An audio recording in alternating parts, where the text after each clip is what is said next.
Hey everybody, AJ Puedan, and I was just taking some quick notes about what makes networking effective. From my perspective, I think a lot of people kind of suck at networking, meaning they don't get a lot of great results from it.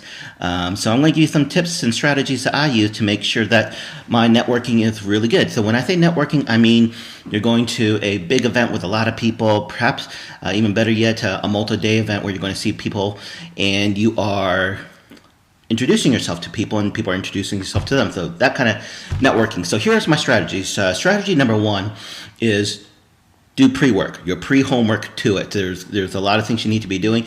Whenever possible, I look to get a list of as many attendees as possible, and sometimes I've even outsourced it where I get a picture, the name, the picture of that person, and what they do. And with Facebook nowadays, it makes it really easy to do that. And then from that list, I create my target list, and the top of the list. Who do I really want to meet there? It might be 10 people or so, and then I make a note about my intention. What it is, what kind of conversation I want to have with them, what kind of business I want to do with them, and so I declare my intention. So now I have the big list of everybody that's going, the people that I most want to meet, and what kind of conversations I'm going to have with them. And so I went to like on a cruise ship one time with 200 people or so, and I got a list of all the attendees, and I had a 5-hour drive to the cruise ship, and so that's what we did in the car on the drive. I went down each name one by one, saying everything I know about that person, what we can find out about that person, and make an intention list. So that's step one, doing some pre-work. The second part of the pre-work is your marketing position. And so I think to myself, that particular group of people, how am I different than everybody else? Because if I'm not different, then I just kind of get blended in, and there's tons of competition in the room, and that just doesn't work for me. So I ask myself these questions to figure out the best marketing position for myself. What have they heard already? Okay, from everybody else. Sometimes you go to these business things and there's a ton of coaches in there. Okay, so they've already heard that. What have they not heard yet?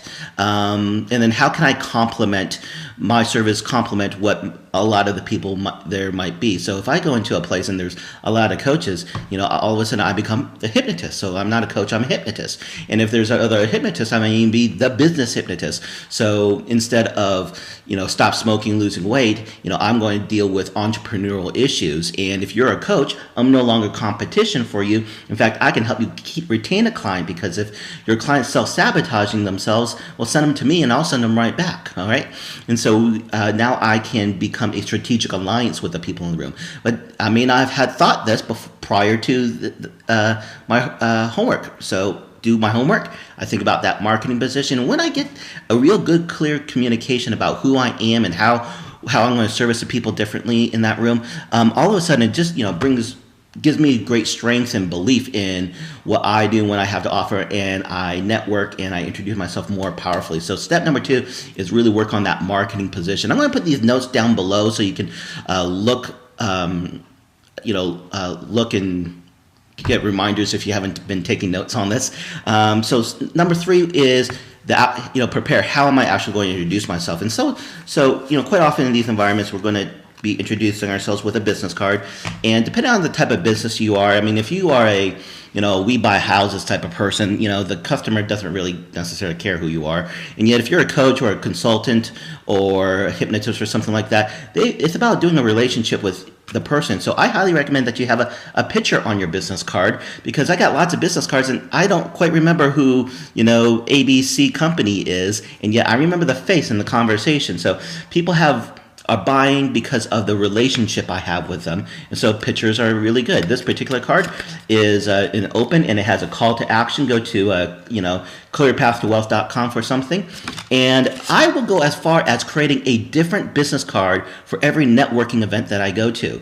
Even if it's $20 at Vistaprint, for heaven's sakes, $20 so that I could network more effectively, absolutely. Even if I just use 50 cards and throw the other 200 away, it's worth it, because I can write a special offer just for that particular event. It makes it more effective in many ways. Huge tip for you, because that can make a big difference. So picture. I also write sometimes with a pen while I'm talking to them. I write imetaj.com on there, and I tell them, hey, go to this website, because only people I meet in person even know about it. And when you go to I met AJ, that means you met me in person. I'm going to send you a copy of my book or something like that. So anyways, go by your name. I met Jim, I met Bob, I met Jill, I met Samantha, whatever your name is, and then that's something special you can do with your business cards. Now it's something that they're compelled to do. What's really cool is because when they do that, then they tend to opt in and put themselves into my database instead of me doing it.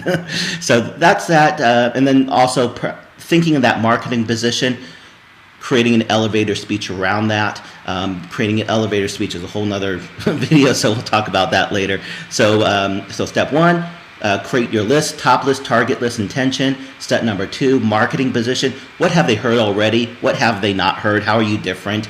And how do you complement them? Step number three, business card, special business card for every event. The I met your name, type of thing.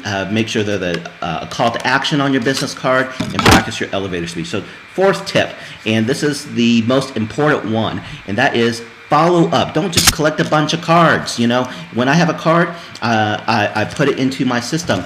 There's a certain web page. There's on my phone where I can just enter in the information within 24 hours. I got to put their name into my system. And I throw the business card away after that because that's kind of like my sorting system. If I see a bunch of cards, some entered, some not entered, I'm going to think, I have to go through the database, so therefore I don't do it. So I immediately throw them away. Sorry, guys, if I ever take your business card. However, I got the most important part, and that is your information in my phone. So after that, I send them an email within 24 hours. Just saying, hi, it was great to meet you. Here's my information via digital. If you want to easily put it into your contact management, do that. I send them something usually in 1 week and then every 19 days after that. And yet I'm just saying, hi, hello, anything I can do for you. I am not marketing my services to them because they did not give me permission to do so. Through that hi, hellos, hopefully they go to one of my other blog pages or something where they can opt in for. Now I can market to them. Don't get confused. Someone giving you a business card doesn't mean you can market to them. And yet it does mean you can say hello and stay in touch and see what kind of service and inspire them. So anyways, those are just some tips that I just quickly jotted down and thought I'd share them with you. All right, everybody, take care. Like this video, subscribe to my list. Check me out on Facebook, YouTube, and all those sort of things. And look forward to seeing you next round. Bye.